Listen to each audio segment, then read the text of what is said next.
बहरहाल ये अब चूंकि आप सब आ गए हैं एट एनी रेट, तो मैं शो शुरू कर लेती हूँ। अस्सलाम वालेकुम, मेरा नाम इंजी अनीस है। आज आपकी मेन होस्ट मिस शाइस्ता आज नहीं आ सकी, लिहाजन अब मुझे आज के सेगमेंट के लिए उनकी अब जगह लेनी पड़ रही है। आज के हमारे मेन गेस्ट होंगे मिस तस्नीम आमिर, हमारी एक्स एग्जीक्यूटिव डायरेक्टर, और देखें। डॉक्टर तायरा कासिम। आवाज आ गई? जी हाँ आवाज आ गई। मेरी आवाज आ रही है? जी बिल्कुल। तस्नीम मेरी देखें आवाज आ रही मैं है अब आपको? कितनी टेक फ्रेंडली हूँ, अब ये देखें। बस। और आज मैंने आप सबको को अंदर कराया है। बिल्कुल। चलें। हाँ, कहीं और अंदर नहीं, सिर्फ प्रोग्राम के अंदर। वहां ना कराइए, कहीं कहीं और अंदर ना कराइए आप। बिल्कुल। अच्छा, थैंक यू इंजी। तो आपने इंट्रोडक्शन दे दिया है, तो अब हम फिर प्रोग्राम का आगाज करते हैं। हाँ जी। तो डॉक्टर तायरा, आज क्या आप क्या वैसे तो आप खा क्या रही हैं, बताइए पहले तो। मैं तो च्युइंगम खा रही हूँ, क्योंकि अच्छा। क्योंकि ये मसल्स की बड़ी अच्छी एक्सरसाइज होती है हाँ, इससे, और मसूड़ों की। फेशियल मसल्स की बिल्कुल। और अगर आपको लगे कि थोड़ा सा मोटापा जो है वो आप पे तारी हो रहा है और होता ही चला जा रहा है, तो बेहतर ये है कि चेहरा पतला करने के लिए थोड़ी सी च्युइंगम ही चबा ली जाए।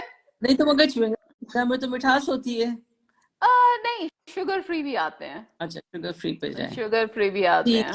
तो है, वैसे तो आप मैंने च्युइंगम बातें। शुरू का हम्म। जो होता है वो तो मैंने आपके लिए रखा हुआ है कि आप किस टॉपिक पे बात करना मैंने चाहेंगी। मैं तो आपसे सीखती हूँ, और फिर लोगों को अरे नहीं, आप माइल करती हूँ तस्नीम कि वो का कुछ सीख लें आपसे। नहीं नहीं, आप जिस भी टॉपिक पे आज खोलें कोई टॉपिक, तो हम उस पे शुरू हो जाते हैं। हाँ, मेरा असल में मेरे जहन में दो तीन चीजें थी जिस जी पे हम बात करते रहे हैं, जाहिर है कि हमेशा से, मगर ये कि जब हम एम्प्लॉयज को रखते हैं, और स्पेशली मीडिया की मैं बात कर रही हूँ क्योंकि मैं खुद मीडिया के साथ रही हुई हूँ बहुत अरसा, तो वहां पे यही होता है कि जी खवातीन को नहीं रखना। अगर वो शादीशुदा नहीं है तो उनकी तो शादियां हो जानी है, अगर वो शादीशुदा हैं तो फिर उनके बच्चे होने हैं, और इस तरह से फिर हमारा सारा जो है ट्रेनिंग और इन्वेस्टमेंट और सारा कुछ जाया जाता है। ये बड़ी एक कॉमन एक लॉजिक वो देते हैं हमेशा जो एम्प्लॉयर्स होते हैं। आज मुझे बैठे बैठे ये ख्याल आ रहा था कि खवातीन पे तो आप ये लगा देते हैं खतगन के, चलो जी शादी नहीं हुई तो उनकी तो शादी जानी है, शादी होती है बच्चे जाने, मगर बच्चे तो वो अकेले तो पैदा नहीं करती ना, तो मर्दों को भी तो थोड़ा सा आप इस तरफ लेके आए कि बेगम अगर उनकी जॉब कर रही हैं तो फौरन के फौरन बच्चे, वो बेचारी अकेले तो नहीं पैदा कर रही होती ना बच्चे, वो तो दुनिया के लिए उस सामने एक औरत होती है, मगर उस अमल में वो अकेली नहीं है। तो ऐसा क्यों है कि सारा लोड हम उस औरत पे डाल देते हैं कि जिसको नौकरी नहीं देनी, उसके तो बच्चे जाने, बच्चे हो जाएंगे तो उसके साथ तो जिम्मेदारियां बढ़ जाएंगी। तो ये सारा कुछ जो है इसको हम औरत पे क्यों लेके आते हैं? मुझे मुझे इस चीज पे आज एकदम से बैठे बैठे ख्याल आया। मैं कुछ सीरीज वगैरह देख रही थी और सब कुछ देख रही थी, तो मुझे यही हो रहा था कि हमेशा मैंने यही सुना अपने जानने वालों में, दोस्तों में, जो भी मीडिया के हैं, नहीं यार लड़कियों को नहीं, औरतों को नहीं करना, और खास तौर पे नई शादीशुदा को तो बिल्कुल नहीं करना, क्योंकि आज शादी हुई है कल बच्चे जाएंगे। अरे तो भाई वो बच्चे अकेले तो नहीं ना पैदा कर रही, तो आप मर्दों को भी तो थोड़ा सा उनकी काउंसलिंग करें, उनको भी इस प्रोसेस में लेके आए कि बच्चे जो हैं वो कितने अरसे बाद पैदा करने चाहिए, कितने पैदा करने चाहिए, ताकि उस औरत अच्छा, के ऊपर सारा इसमें कुछ ना। जी तस्नीम, इसमें ये है कि मेरा ख्याल ये है कि हमने ना स्पेशली एशियन माशरे में हमने औरत मर्द को अलग-अलग डब्बे में बंद कर दिया है हम्म। कि ये मर्द है, ये जिस डब्बे में है उस डब्बे ने बाहर का काम करना है, उससे ये वाली जिम्मेदार वो कमा के लाना है, रोजगार है, ये है, फलां है, ढमका है। और दूसरा डब्बा है जिस डब्बे में एक औरत है जिसने बस, जिसका और कोई काम नहीं है, वो सिर्फ एक रिप्रोडक्शन वेसल है, और वो उसके तो उसके बाद उसकी ये चीजें हैं, तो वो उस औरत को कोई भी रिस्पॉन्सिबिलिटी इसलिए नहीं सौंपी जा सकती कि बकौल उन लोगों के कि शायद वो इन झंझटों में इस कदर उलझी होती है कि वो बाकी जिम्मेदारियां जो है वो कॉम्प्रोमाइज कर देती है। अच्छा, आपके सवाल से रिलेटेड आज मैं एक पोस्ट पढ़ रही थी, और इस तरह की पोस्ट आपको फेसबुक पे बहुत ज्यादा नजर आती हैं, जिसमें मर्द ये रोना रोते नजर आते हैं कि मर्द लाइक दूसरे लफ्जों में एक गधा है या जो भी है, जो सारी उम्र जो है वो वजन ढोता है, रिस्पॉन्सिबिलिटीज पूरी करता है, बचपन से उससे उस पे फैमिली एक्सपेक्टेशंस लगा देती है कि उसने ऐसे से बड़े होके जॉब शॉब करनी है, जॉब करता है तो बहनों की शादियां, भाइयों की तालीम, बूढ़े माँ बाप, फिर वो उनके काम पूरे करता है, बूढ़ा होता है तो फिर वो बच्चों का ढोना शुरू कर देता है, और उसके बावजूद उसे कोई क्रेडिट नहीं दिया जाता। तो देखा जाए तो आपके दोनों सवाल बहुत शदीद, यानी ये बात और आपका सवाल इंटरलिंक्ड है कि मैंने सोचा कि इन तमाम साहिबान को किसने कहा है कि वो जब अपनी जिंदगी का आगाज करें तो अपनी लाइफ पार्टनर को एज ए लाइफ पार्टनर ना लें और उसको एक अलहदा से डब्बे में डाल के रख दें जिसमें वो सिर्फ खाना पकाएगी या सिर्फ बच्चे पैदा करेगी। वो दोनों एक वाकई एक ऐसी गाड़ी के पहिए क्यों ना बने जो जिंदगी की दौड़ में बराबर के शरीक हों और उससे यानी रिस्पॉन्सिबिलिटीज भी डिस्ट्रीब्यूट हों और राइट्स भी बराबर के हों।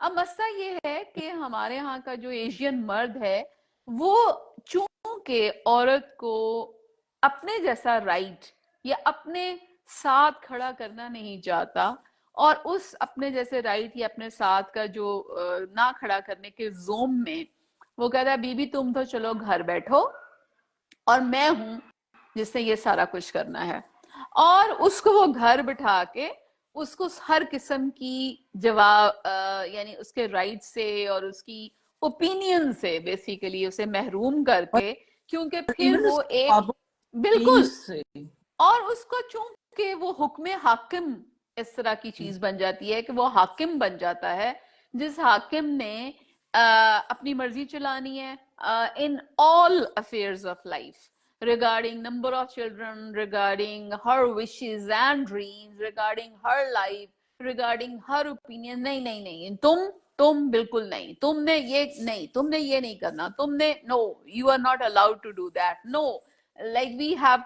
सो आप जब एक ऐसी जिंदगी गुजारना चाहते हैं जिसमें आप पूरा का पूरा बोझ अपने ऊपर लाद के, चाहे वो फैसलों का बोझ हो या चाहे वो फाइनेंसेस का बोझ हो या चाहे जिस तरह का भी बोझ हो, तो दैट इज योर चॉइस।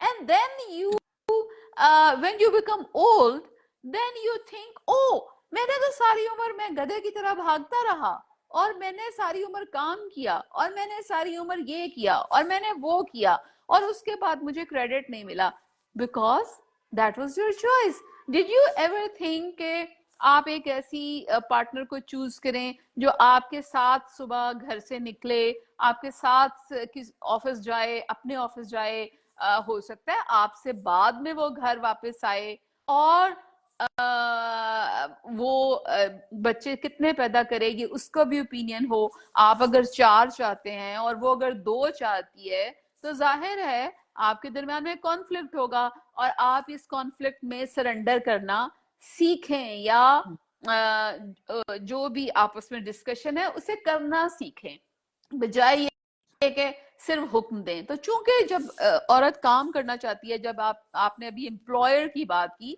तो एम्प्लॉयर भी वही आदमी है जो अपने घर में अपने घर की औरत को ऐसे ही डील कर रहा है।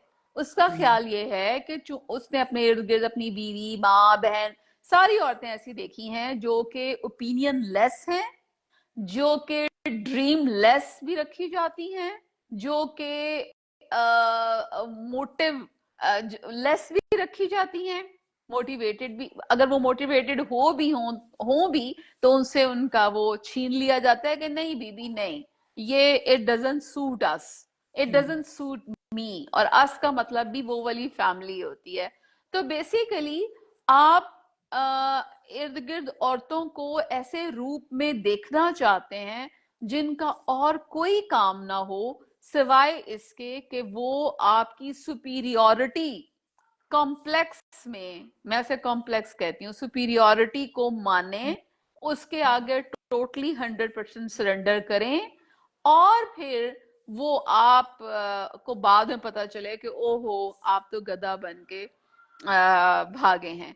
रही प्रेगनेंसी और उनकी चीजों का, वो तो जब आप प्रेगनेंसी को एक बहुत बड़ा हवा बना के औरत के सर पे सवार नहीं करेंगे, और जब आप ये सीखेंगे कि when she is not well then you have to come forward, जब आप सीखेंगे कि बच्चे को मिल के कैसे पालना है, जब आप सीखेंगे कि प्रेग्नेंट बीवी के साथ कैसे कंट्रीब्यूट करना है, वो जॉब करके आएगी आपके साथ ही, तो आपने फिर उस तरह लंबी तान के घर में नहीं पड़ जाना, बल्कि आपने ये रियलाइज करना है कि she is also tired and then we both have to do something, जैसे बाहर के मुल्कों में होता है। अब बाहर के मुल्कों में इस बेस पे तो किसी को रिजेक्ट नहीं किया जाता कि वो फीमेल है। अब अगर हस्बैंड एंड वाइफ बाज दफा दोनों चले, फॉर एग्जांपल आप टीचिंग जॉब ले लें, अगर हस्बैंड प्रोफेसर है किसी यूनिवर्सिटी का तो बीवी भी प्रोफेसर है अगर किसी यूनिवर्सिटी की, तो दे विल नॉट, उसका सिलेक्शन इसलिए रिजेक्ट नहीं हो जाएगा कि इसकी तो शादी होनी है, इसका तो बच्चा होना है, बिकॉज दे नो कि both of them will decide according to the circumstances and according to the convenience of the couple, बिल्कुल, नॉट वन साइडेड। तो हमारे यहाँ मैंने बताया ना कि उल्टी गंगा है, हमारे यहाँ बस बेसिक मसला ये है कि आपने औरत का रोल बहुत, मैंने पिछले शायद किसी प्रोग्राम में किसी ब्लॉग में लिखा था कि वो बड़ी मशहूर मारूफ फिल्म है, मुझे बहुत ही पसंद है, one flu over the cuckoo's nest, जिसमें जैक निकल्सन जो है वो राइट्स के लिए आवाज उठाता है मेंटली डिसेबल्ड के लिए। तो उसका उस जमाने में ये होता था कि जो बहुत थोड़ा सा एग्रेसिव होता था या जो कुछ इस तरह होता था, तो उसका ये जो फ्रंटल लोब है ब्रेन के इस हिस्से को फ्रंटल लोब कहते हैं, और that is the thinking lobe. जबकि जो आपका बेसिक इंस्टिंक्ट्स हैं जिसमें खाना पीना चलना फिरना सांस लेना, वो पीछे ब्रेन स्टेम में है। तो आप इसको यूं समझें कि अगर फ्रंटल लोब निकल भी जाए तो आप चल सकेंगे, खा सकेंगे, पी सकेंगे, काम भी कर सकेंगे, लेकिन सोच नहीं सकेंगे। तो पिछले जमाने में लोग क्या किया करते थे कि जो बहुत एग्रेसिव लोग होते थे, जो या क्रिमिनल्स होते थे, उसकी फ्रंटल लोबेक्टमी की जाती थी, यानी फ्रंटल लोब ऑपरेशन से बकायदा निकाल दिया जाता था ताकि उनकी एग्रेसिव एंड थिंकिंग और वो सारा कुछ है वो निकल जाए। तो one flew over the cuckoo's nest में भी जैक निकल्सन का एंड रिजल्ट ये होता है कि उसका ये फ्रंटल लोब निकलवा दिया जाता है। तो मैंने अभी एक ब्लॉग लिखा था जिसमें मैंने कहा था कि पाकिस्तानियों को एक ऐसी औरत चाहिए शादी के लिए जिसका फ्रंटल लोब निकाल दिया जाए। फ्रंटल लोब निकल जाएगा तो ऐश ही ऐश, वो उसके जितने मर्जी पैदा कराएं बच्चे, जहां मर्जी उसे ले जाएं, जो मर्जी उसका हुलिया बनाएं, आगे से बकबक भी नहीं करेगी, जुबान भी बंद रहेगी। So like she will be a perfect wife के जो हर काम करेगी रोबोट की तरह, और आपकी जो मैरिटल रिक्वायरमेंट्स हैं, सेक्सुअल रिक्वायरमेंट्स हैं, वो भी पूरी करेगी, उसे कोई ऑब्जेक्शन ही नहीं होगा, और आप पे वो किसी किस्म का एतराज नहीं करेगी, और लड़ाई भी नहीं करेगी, और रेजिस्टेंस भी नहीं होगा, और बच्चे भी अगर आप 10-12 पैदा करना चाहें तो करें, आप जो चाहे करें, शी विल बी। तो पाकिस्तानी मर्दों को, पाकिस्तानी औरत का शादी से पहले फ्रंटल लोब जरूर निकलवा देना चाहिए। इसमें मैं कुछ ऐड करूं मैम तस्नीम के सवाल पर?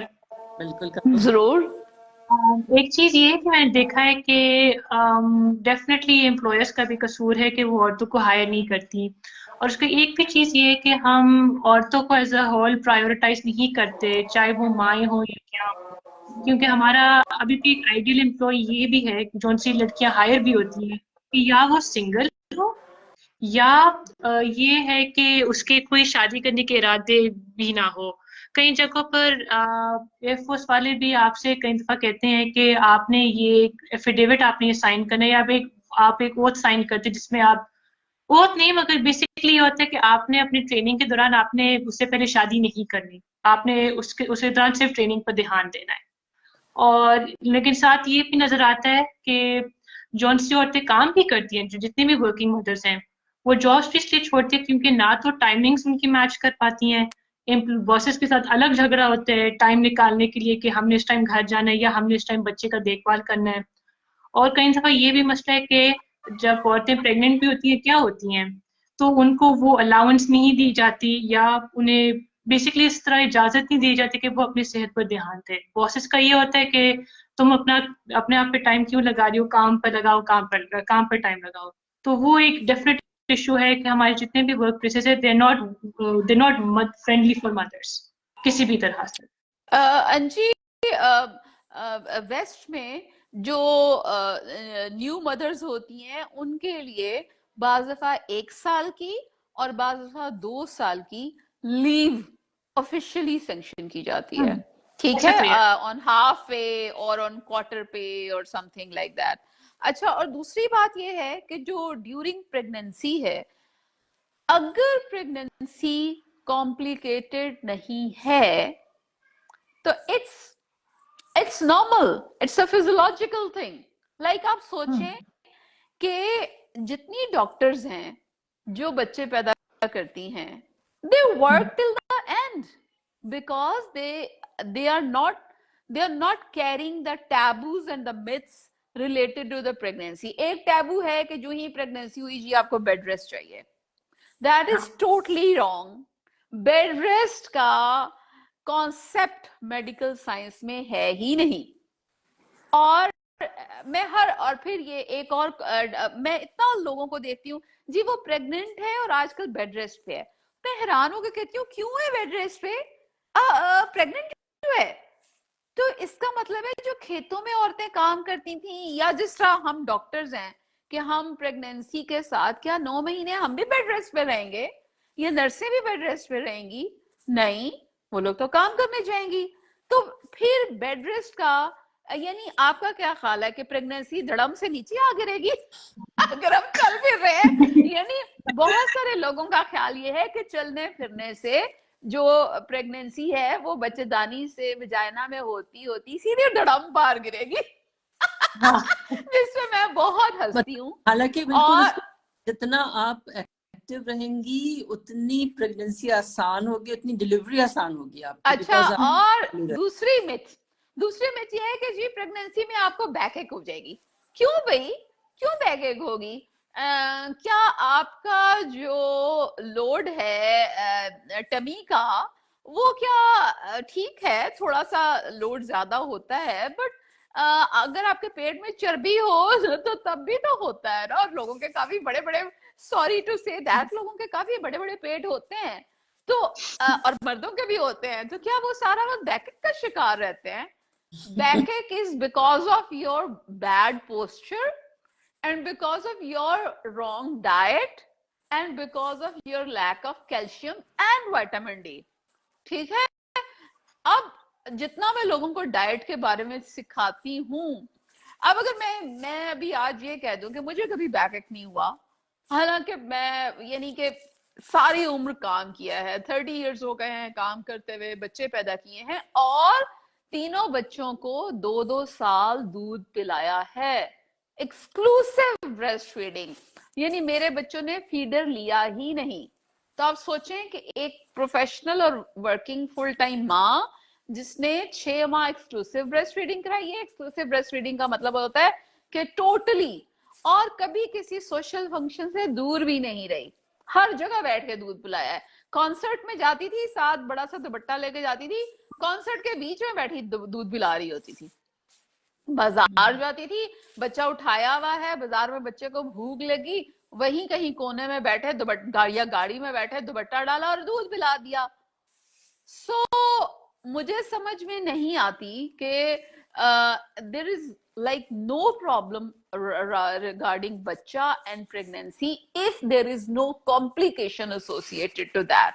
तो जो myths and taboos हैं कि जिसमें औरतें कहती हैं हाय हाय हम तो प्रेग्नेंट हैं, तो प्रेग्नेंट हैं but that is totally normal. आप अपनी अच्छा डाइट जो है, अगर आप डाइट गलत लेंगे, अगर आप उसमें बहुत जूसेस पीते जा रहे हैं, बहुत मीठे खा रहे हैं, बहुत रोटियां बोटियां खा रहे हैं, तो you will put on lot of weight and that will cause also a problem. आपको हेल्दी डाइट खानी है जिससे आपका बच्चा सही बने। और आप अच्छा मुझे ये बताएं, अंग्रेज औरतें कैसे ठीक रहती हैं? अंग्रेज औरतों को तो 9 माह ऐसी दौड़ती हैं, वहां तो नौकर भी नहीं होते, और वो काम भी सारे खुद करती हैं, और वो नौकरियां भी करती हैं, और बच्चे भी पालती हैं, और उनके एम्प्लॉयर को इस तरह का वो यानी लाइक ये एक बात आई है अंजी के ये कहने से कि एम्प्लॉयर उसको औरत को वक्त नहीं देता। एम्प्लॉयमेंट टाइम पे तो आपको जाहिर है वक्त नहीं मिलेगा, आपका वक्त घर आके है। घर आके आप जितना आराम करना चाहें, जो खाना चाहें, जो करना चाहें वो करें, लेकिन जो मैटरनल टाइम है after delivery, that there should be some rules for the mothers कि वो अगर बच्चे के लिए लीव लेना चाहें तो वो और बल्कि वेस्ट में तो पैटर्नल लीव भी है कि साथ में बाप को भी लीव लेनी चाहिए, इसलिए कि वहां पे पैम्पर शैम्पर बाप भी उसी तरह बदल रहा होता है। ये हमारे यहाँ की नहीं, ये बेटे ने बच्चे ने छीछी कर दी है, जरा तुम पैम्पर बदल देना।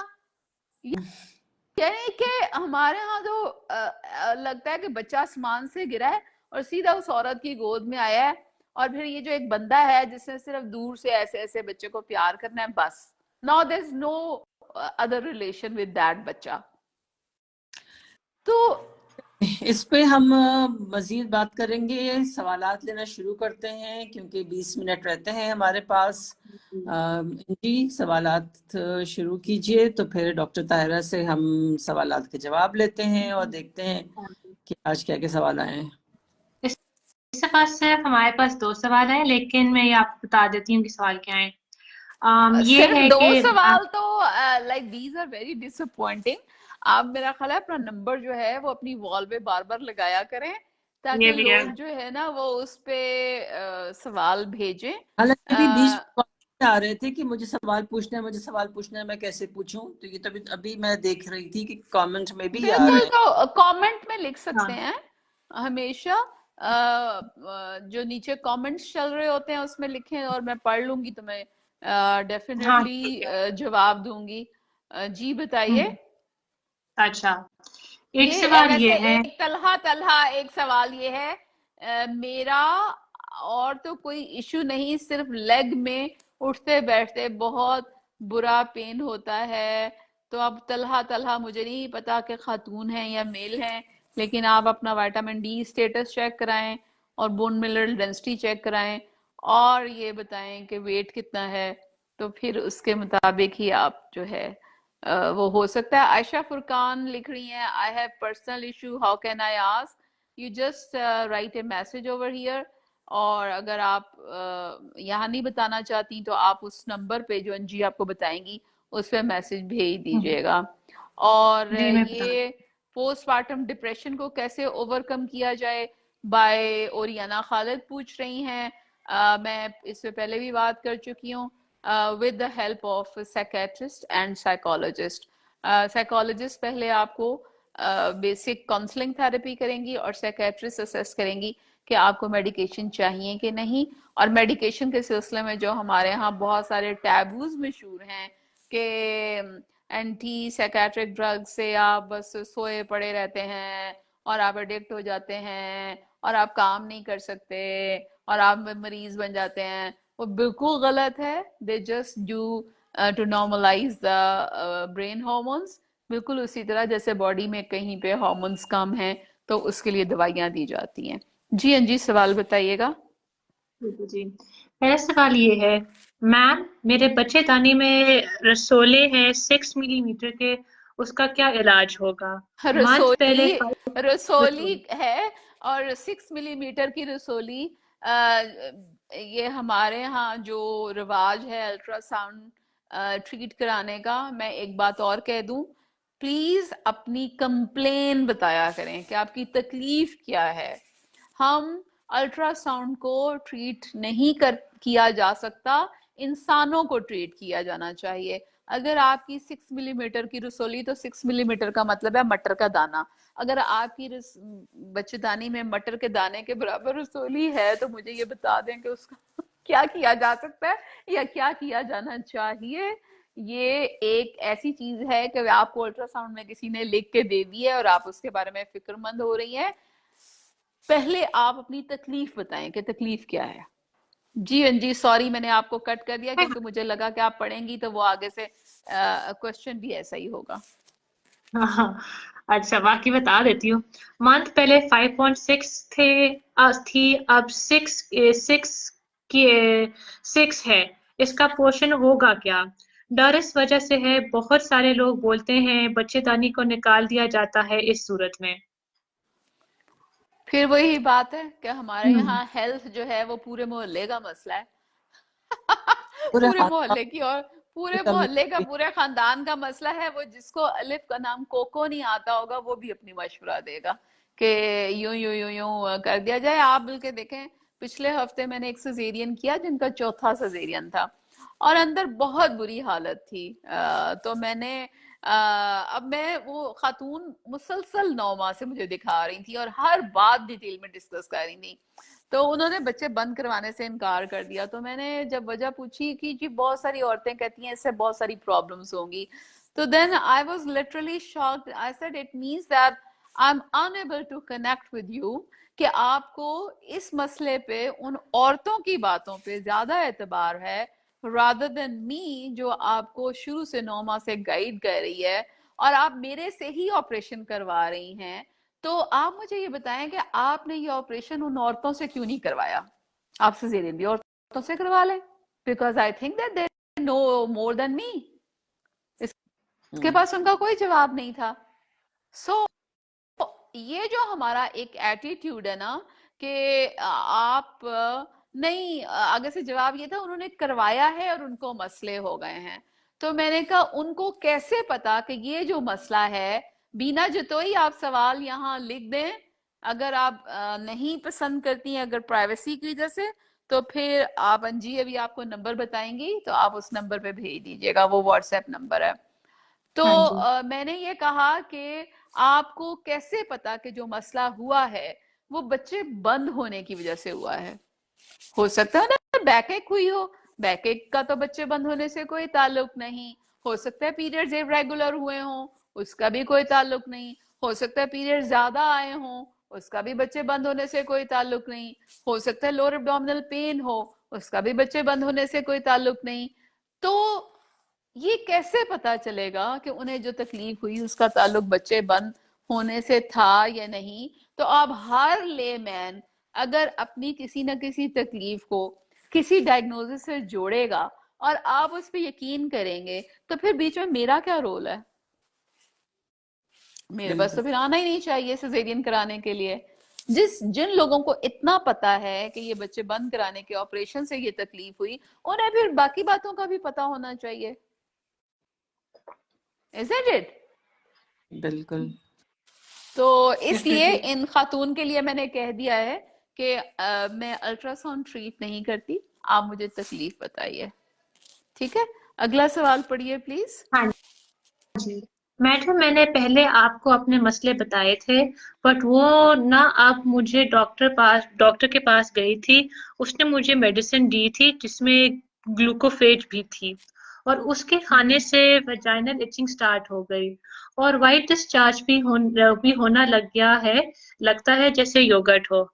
एंड आई नो, मैंने इंटरनल अल्ट्रासाउंड करवाया तो कुछ दिन बाद मुझे ब्लड स्पॉट लगा, फिर हफ्ता छोड़कर फिर उसके बाद इचिंग स्टार्ट हो गई है। और ये वाइट डिस्चार्ज मैडम मुझे समझ नहीं आ रही, मैं क्या करूं? मैं जब भी डॉक्टर पास जाती हूँ और बीमार हो जाती हूँ। इन्होंने अपनी एज और वेट नहीं बताई, बट ये कि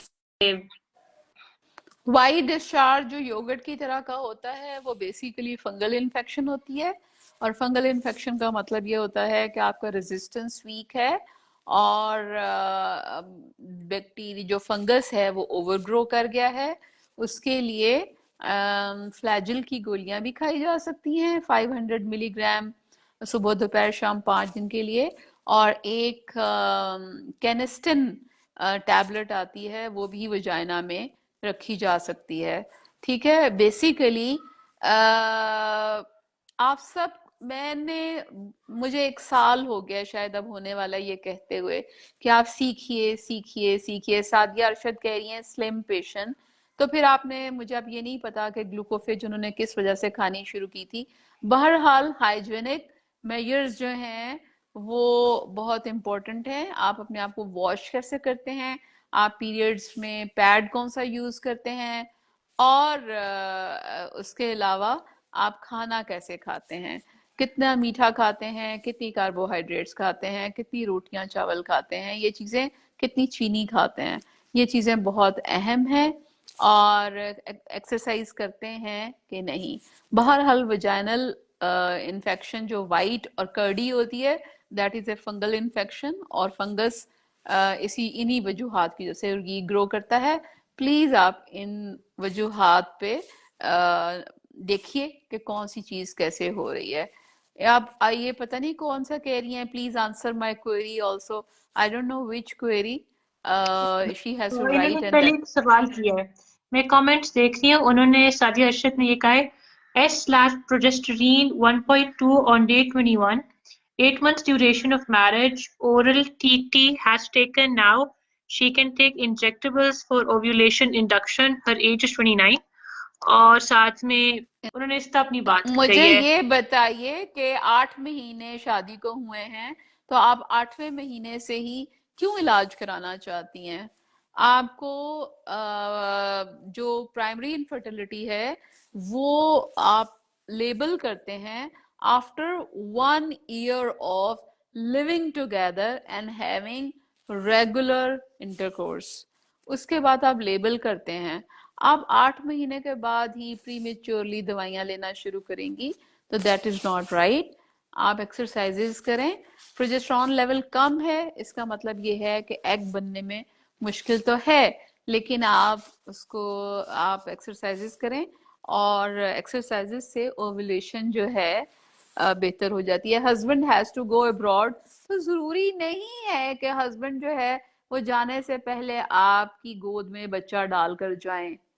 आई डोंट, अब मैं, यानी क्या आपकी जिंदगी का सिर्फ एक ही मकसद था, आपका भी और आपके हस्बैंड का भी, कि शादी करें और उसके बाद फौरन बच्चा गोद में आ जाए? क्या आप माँ बनने के लिए इतनी बेकरार हैं? क्या ममता आपकी लाइक बहुत ज्यादा बेचैन है? ही इज 35 years old, तो कोई फर्क नहीं पड़ता। आप अभी 29 की हैं और वेट हो सकता है। अगर ये वाली दवाइयां काम नहीं करेंगी तो फिर आप क्या करेंगे? क्योंकि ओवुलेशन वाली जो दवाइयां हैं वो केयरफुली यूज करनी होती हैं। एक सवाल यहाँ नीचे आया है। जी, अ, इन्होंने यह लिखा है, बीना जुतोई हाँ नहीं, मुझे बहुत ज्यादा लिकोरिए का इशू है। जैसे जैसे पीरियड्स में ब्लीडिंग होती है नॉर्मली, इसी तरह लिकोरिया पूरा माह चलता है, जो बहुत ज्यादा डिस्टरबेंस पैदा करता है। कई जगहों पर मेरे लिए, कई लेडी डॉक्टर से दवा खाई पर वक्त ही ठीक होता है फिर वैसे ही, और वजन बहुत शदीद कम हो रहा है, जिसकी वजह से बड़ी उम्र की औरतें यही लिकोरिया कहते हैं। लिकोरिया इट्सेल्फ कोई बीमारी नहीं है, क्योंकि वजाइना में नॉर्मल डिस्चार्ज तो पैदा होता है, लेकिन उसमें कोई स्मेल और कोई कलर नहीं होता। जब उसमें कोई स्मेल हो जाए और कोई कलर आ जाए तो इसका मतलब ये है कि बैक्टीरिया ने इसे इन्वेड कर लिया है और ये वजाइनल इन्फेक्शन है।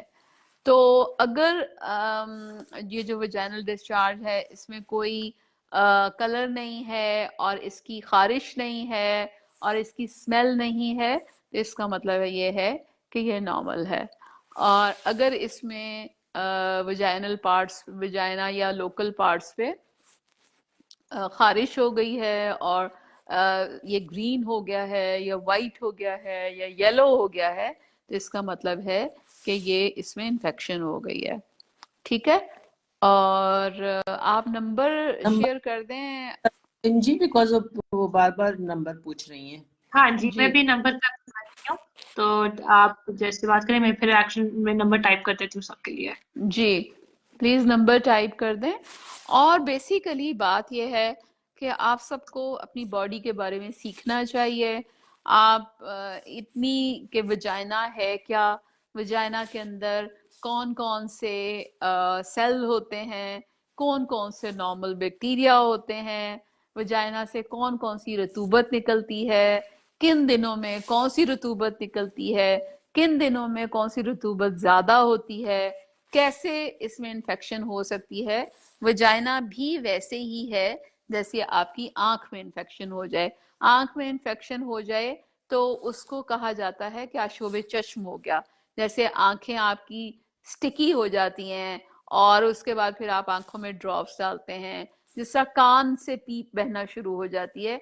तो ये जितनी ओपनिंग्स अल्लाह ताला ने रखी हैं, वो सारी ओपनिंग्स जो हैं, जैसे आंख है, नाक है, नाक में जब आपको नॉर्मल फ्लू से बढ़ के जब वो बैक्टीरिया वाला हो जाता है तो आपको गाढ़ी रतूबत नाक से निकलना शुरू हो जाती है। इसका अच्छा, मतलब ये होता है कि ये इन्फेक्ट, जैसे हम बलगम कहते हैं, और मैं ये इन्फेक्टिव है। इसी तरह कान से, और वजाइना भी बिल्कुल वैसी ही ओपनिंग है। और अगर हम इसकी सफाई का वैसे ख्याल ना रखें जैसे हम ये बाकी चीजों का रखते हैं, तो वहां भी बार बार इन्फेक्शंस होती हैं। और उसकी एक वजह पीरियड्स भी हैं, क्योंकि पीरियड्स में अगर हम ड्राई कपड़ा या यानी कि हाइजीनिक हो, जो धुला हुआ साफ, और या फिर पैड्स जो बहुत साफ और हाइजीनिक हो, हम यूज नहीं करेंगे। और अगर हम उसे जल्दी जल्दी डिस्पोज ऑफ नहीं करेंगे तो वजाइनल इन्फेक्शंस आपको बार बार होंगी। तो फिर आप याद रखें कि periods is a very very important thing to care for. इसको फॉर ग्रांटेड नहीं लेना चाहिए कि बस वजाइना से खून निकला और खत्म, इसलिए कि उस वक्त में बैक्टीरिया आते हैं और फिर वजाइना में रहते हैं और इन्फेक्शंस कॉज करते हैं। इसलिए किसी और चीज पे खर्च करें ना करें, लेकिन वजाइना के दौरान, ब्लीडिंग के दौरान, पैड्स पे या फिर एक साफ सुथरे धुले हुए और हाइजीनिक कपड़े पे जरूर खर्च करें। ये आपकी हेल्थ का मसला है, क्योंकि अगर आप उस पर नहीं खर्च करेंगी तो फिर इतनी इन्फेक्शंस होंगी कि आपको बार बार डॉक्टर और दवाइयां खानी पड़ेंगी, तो आपका जो पैसे खर्च होंगे वो उतने ही हो जाएंगे। So please take care of general health.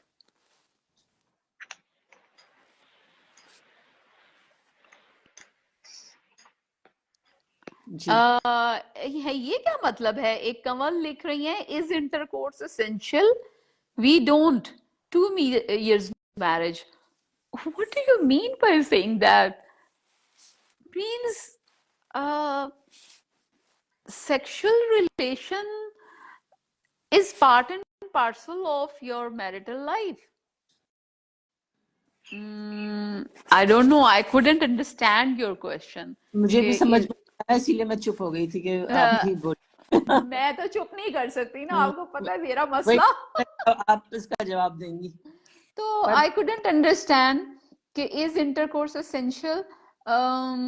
It's a, yani it's normal thing. I'm not saying it that it's part of your marital life. और West में तो like they don't name the marital life. They say that it's the part of relationship or whatever.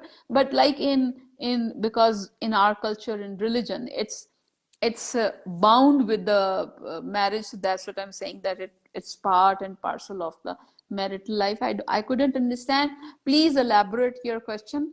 If you don't want to write it here, you send it to the WhatsApp to Anji, और आपका नाम लिए बगैर अगली दफा उस पे मजीद बात करेंगे। ठीक है जी? ठीक है जी अंजी, जी। एक क्वेश्चन और था जो मुझसे किसी ने पूछा था कि उनके हस्बैंड एजोस्पर्मिक हैं, तो एजोस्पर्मिया की वजह से सेक्सुअल रिलेशन पे भी फर्क पड़ता है कि नहीं? Sperm and sexual function is a totally different thing. Sperm production जो है वो टेस्टिकल से होती है, जिसको खसिए कहा जाता है। और वो स्पर्म क्या है? एक टाइप ऑफ सेल है, जैसे अंडा है वो एक टाइप ऑफ सेल है। तो ये ऐसे ही सेल्स हैं जैसे हमारे कहीं भी सेल बन रहे होते हैं, जैसे स्किन पे सेल बन रहे हैं, या हमारी आंख के सेल हैं, या बाल के सेल हैं। तो sperms are also cells. So sperm की जो प्रोडक्शन है वो टेस्टिकल्स में हो रही होती है, खसियों में, और फिर वो वहां से बाहर निकलते हैं जब भी हस्बैंड जो है वो इंटरकोर्स करते हैं। तो अगर कोई एजोस्पर्मिक है, एजोस्पर्मिक का मतलब होता है कि नंबर ऑफ स्पर्म्स या कम होना या ना होना। किसी इसकी बहुत सारी वजूहात हैं, हमने पहले भी बात की थी, लेकिन उनके सवाल का मकसद ये है कि क्या एजोस्पर्मिक से सेक्सुअल रिलेशन भी अफेक्ट होता है? तो नहीं, क्योंकि sexual relation is a another thing that has different mechanism, एक डिफरेंट सिस्टम है, और स्पर्म प्रोडक्शन एक डिफरेंट सिस्टम है। तो ऐसा नहीं है कि जिन लोगों के स्पर्म कम हो या ना हो उनका सेक्सुअल फंक्शन भी कॉम्प्रोमाइज हो। अगर आपके हस्बैंड का सेक्सुअल फंक्शन कॉम्प्रोमाइज है तो ask him to consult with some psychologist and psychiatrist, because everything starts from here. अगर यहाँ पे बहुत सारी चीजें हैं जो आपके पूरे बॉडी फंक्शंस को अफेक्ट करती हैं। सो हम लोगों को पता होना चाहिए कि कोई भी चीज का स्टार्ट भी यहाँ है और हर चीज का एंड भी यहाँ है। सो याद रखिए, फ्रंटल लोबेक्टमी आप सबका करवा के ही छोड़ेंगे मुझे लगता है। कमीशन मुझे यही नजर आ रहा है। सो देखें, मैं तो जो मेरी करने आएगा ना, मैं तो उसका डंडा मार के उसकी फ्रंटल लोबेक्टमी कर दूंगी। लेकिन मैं तो अपने भाइयों के साथ हमदर्दी कर रही हूँ बेसिकली, जो सारा वक्त परेशान रहते हैं कि डॉक्टर तायरा पता नहीं क्या गलत सलत औरतों को पट्टियां पढ़ा रही हैं। तो मुझे तो अब उनकी मोहब्बत जागी है, और मैं उनकी मोहब्बत में उन्हें मशवरा दे रही हूँ कि देखें, अगर आपने एक ट्रबल फ्री औरत घर में डालनी है तो उसकी फ्रंटल लोबेक्टमी कर दे। बिल्कुल यही होगा, आप देखिएगा। ठीक है तस्नीम, पीछे मैं और आप और रंजीत रह जाएंगे, हम बैठ गए, हम एक साथ रिसर्च करेंगे तो देखेंगे कितने % ये ऊपर गई है फ्रंटल लोबेक्टमी। बिल्कुल। और वैसे जरूरी नहीं कि फ्रंटल लोबेक्टमी के लिए असल सर्जरी हो। ये जो बहुत सारी हदायतनामा जारी किया जाता है जिसमें औरत को रोका जाता है सोचने समझने से, वो असल में इमोशनल फ्रंटल लोबेक्टमी होती है। मेरा ख्याल है मैं इमोशनल फ्रंटल लोबेक्टमी पे भी कुछ लिख दूं। हाँ, बिल्कुल आप लिखें। और मेरा ख्याल है कि अब हमारे इस प्रोग्राम का आज का वक्त भी खत्म हो रहा है। सवालात कम आए हैं, बहुत अफसोस हुआ, हालांकि सवालात मुतवातिर आ रहे हैं हमारी स्क्रीन पे, तो मुश्किल आ रहे हैं। मेरा ख्याल है नंबर का कोई है मसला, तो मैं नंबर दोबारा से अनाउंस कर देती हूँ, मुझे असल में नंबर भूल जाता है। आप मुझे व्हाट्सएप कर दीजिए तो मैं मेरे व्हाट्सएप पे, और अभी बता भी दीजिए दोबारा। और ये सादिया अरशद कह रही हैं जी टाइम खत्म हो गया है, तो हम अगली दफा आपका जो क्वेश्चन है वो रिप्लाई करेंगे। ठीक है जी, थैंक यू सो मच आप दोनों। और साथ में मैं अपने नाज़रीन को ये बताऊंगी कि हमारे जो भी आपके सवाल हैं, आप इस नंबर पे हमें मैसेजेस भेजिएगा व्हाट्सएप के थ्रू 0333 01 94726। मैं ये फिर से रिपीट करती हूँ सबके लिए, 0333 194726। आप अपने सवाल के आप जब अपने बीमारी के बारे में बताते हैं तो साथ अपनी एज और वेट जरूर बताइएगा। और ये है कि आप जितनी डिटेल में बता सकते हैं बात को बताइएगा, लेकिन इन दो उम्र और वजन बताकर, वरना फिर don't ask me, don't send me the report and ask me that what is this report about. और जौन से लोग जो आज का लाइव नहीं देख सके, ये याद रखिएगा कि हम अपने सारे एपिसोड्स हम यूट्यूब पर चढ़ाते हैं, और ये यूट्यूब के सारे लिंक, यूट्यूब के जितने भी लिंक्स हैं, हम अपने फेसबुक पर, इंस्टाग्राम के स्टोरी सेक्शन पर और ट्विटर पर हम वो पोस्ट भी करते हैं, ताकि आप लोग उसको फिर से देख सकें आप। और ये भी लव के यू ऑल। अभी वो कह रही है love you doctor Tahira Kazmi, तो मैं कह रही हूँ love you all. Doctor Tahira आप शेयर करती हैं या नहीं करती? आप भी शेयर कर लिया करें। मैं भी शेयर करती हूँ, लेकिन अब ये है कि आप मुझे यानी आप मैं उसे फ्रीक्वेंटली करती रहूंगी ताकि वो सर्कुलेट होता रहे। ठीक है, तो सारी खवातीन, front, love you all and please take care of yourself because you have right upon yourself. Yes. Remember my slogan. You have right upon yourself. Okay.